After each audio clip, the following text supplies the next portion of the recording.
নমস্কাৰ study hub new YouTube চেনেলটোলৈ আপোনালোক সকলোকে পুনৰবাৰ স্বাগতম জনাইছোঁ।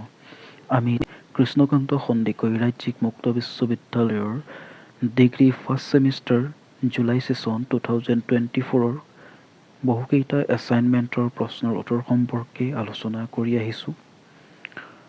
এছাইনমেণ্টসমূহৰ লাষ্ট ডেট ছাবমিট কৰা লাষ্ট ডেট নিজেই চমু চাপিছে, গতিকে যিমান পাৰে সোনকালে আপোনালোকে নিজৰ এছাইনমেণ্টসমূহ আমাৰ ভিডিঅ'ৰ পৰা লিখি ল'ব। আমি লাষ্ট ভিডিঅ'ত আলোচনা কৰিছিলোঁ ডিগ্ৰী ফাৰ্ষ্ট ছেমিষ্টাৰ এডুকেশ্যন এছাইনমেণ্টৰ প্ৰশ্নৰ উত্তৰ সম্পৰ্কে।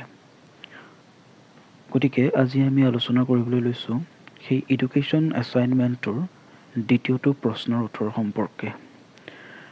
এডুকেশ্যন এছাইনমেণ্টৰ দ্বিতীয় প্ৰশ্নটো আছিল শিশুৰ সামাজিকীকৰণৰ ক্ষেত্ৰত বিদ্যালয়তকৈ গৃহৰ প্ৰভাৱ অধিক, উক্তিটো বহলাই লিখক। শিশুৰ সামাজিকীকৰণৰ ক্ষেত্ৰত বিদ্যালয়তকৈ গৃহৰ প্ৰভাৱ অধিক বুলি কোৱা কথাষাৰে প্ৰকাশ কৰে যে শিশুৰ সামাজিক আচৰণ, মূল্যবোধ আৰু মনোভাৱ গঢ় দিয়াত পৰিয়াল বা ঘৰৰ পৰিৱেশে বিদ্যালয়তকৈ অধিক উল্লেখযোগ্য ভূমিকা পালন কৰে। ঘৰৰ পৰিৱেশে শিশুৰ সামাজিকীকৰণক কিদৰে প্ৰভাৱিত কৰে সেই বিষয়ে তলত বহলাই আলোচনা কৰা হ'ল। ঘৰ বা ঘৰৰ পৰিৱেশটোৱেই হৈছে শিশুৰ সামাজিকীকৰণৰ প্ৰধান উৎস, য'ত এটি শিশুৱে পৰিয়ালৰ সদস্যৰ পৰা প্ৰথমে সামাজিক দক্ষতা, মূল্যবোধ আৰু নীতি নিয়ম শিকে। অতি কম বয়সৰ পৰাই শিশুৱে নিজৰ পৰিয়ালৰ সদস্যক পৰ্যবেক্ষণ আৰু অনুকৰণ কৰি সামাজিক আচৰণ শিকিবলৈ আৰম্ভ কৰে। উদাহৰণস্বৰূপে, এটি শিশুৱে পৰিয়ালৰ সদস্যৰ সৈতে মত বিনিময় কৰি আনৰ লগত কেনেকৈ যোগাযোগ, ভাগ বতৰা আৰু সহযোগিতা কৰিব লাগে সেই বিষয়ে শিকে। ঘৰুৱা পৰিৱেশৰ পৰা শিশুসকলে আৱেগ, অনুভূতি, মৰম, ভালপোৱা, আদৰ, যত্ন আদি লাভ কৰে, যিয়ে শিশুসকলক নিৰাপত্তা আৰু মোহৰ অনুভূতি গঢ়ি তোলাত সহায় কৰে। এই আৱেগ, অনুভূতি, মৰম, ভালপোৱাই শিশুসকলৰ সামাজিক আচৰণ আৰু সম্পৰ্কক প্ৰভাৱিত কৰে। যিসকল শিশুৱে নিজৰ যত্ন লোৱা লোকৰ প্ৰতি নিৰাপদ মোহ অনুভৱ কৰে, তেওঁলোকে আনৰ সৈতে সুস্থ সম্পৰ্ক গঢ়ি তোলাৰ সম্ভাৱনা বেছি আৰু ইতিবাচক সামাজিক আচৰণ প্ৰদৰ্শন কৰে। পৰিয়াল বা ঘৰৰ সদস্যসমূহে নিজৰ মূল্যবোধ, নীতি নিয়ম আৰু সাংস্কৃতিক পদ্ধতিসমূহ সন্তানক শিকাই তেওঁলোকৰ সামাজিক আচৰণ আৰু মনোভাৱ গঢ় দিয়ে।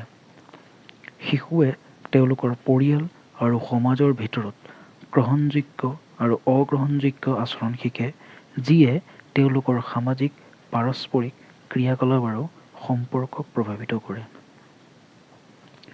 যোগাযোগ, অনুশাসন, শক্তিবদ্ধতাকে ধৰি পিতৃ-মাতৃ শিশুৰ পাৰস্পৰিক ক্ৰিয়াৰ মানদণ্ডই শিশুৰ সামাজিকীকৰণত যথেষ্ট প্ৰভাৱ পেলায়।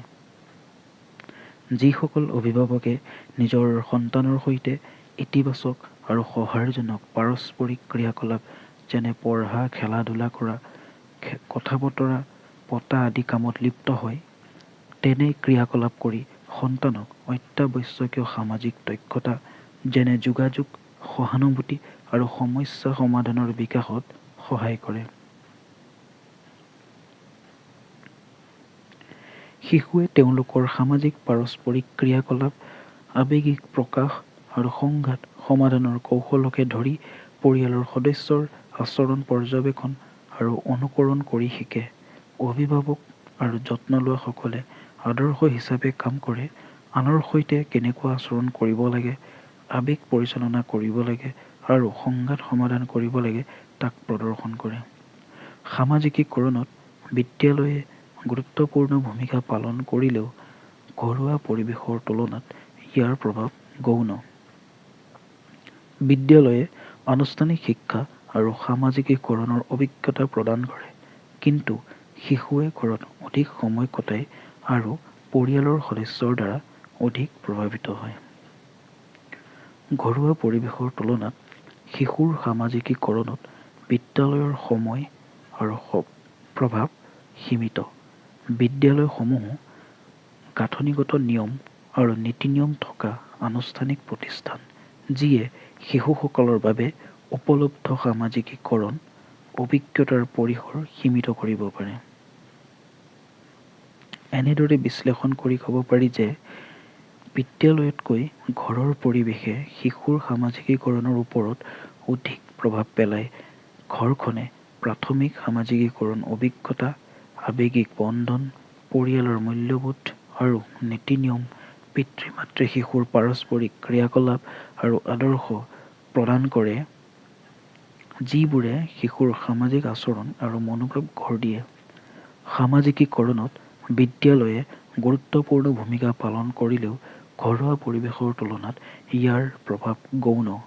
গতিকে অভিভাৱক, যত্ন লোৱা লোক আৰু নীতি নিৰ্ধাৰকসকলে সুস্থ সামাজিকীকৰণক প্ৰসাৰিত কৰিবলৈ পৰিয়াল আৰু ঘৰৰ ঘৰুৱা পৰিৱেশক সহায় কৰাটো অগ্ৰাধিকাৰ দিব লাগে। এনেদৰে আজি আমি ডিগ্ৰী ফাৰ্ষ্ট ছেমিষ্টাৰৰ এডুকেশ্যন এছাইনমেণ্টৰ দ্বিতীয় প্ৰশ্নটোৰ উত্তৰ সম্পৰ্কে আলোচনা কৰিলোঁ। ইয়াৰ পিছৰ প্ৰশ্নটোৰ উত্তৰ পাবৰ বাবে আপোনালোকে আমাৰ চেনেলটো ছাবস্ক্ৰাইব কৰি ৰাখিব। লগতে লাইক, শ্বেয়াৰ, কমেণ্ট কৰিবলৈ একেবাৰে নাপাহৰিব। কিয়নো এটা লাইক কৰিলেহে, এটা লাইকৰ বাবদ আমি ইয়াৰ পৰৱৰ্তী ভিডিঅ'সমূহ প্ৰস্তুত কৰিবলৈ অধিক প্ৰেৰণা পাওঁ আপোনালোকৰ পৰা।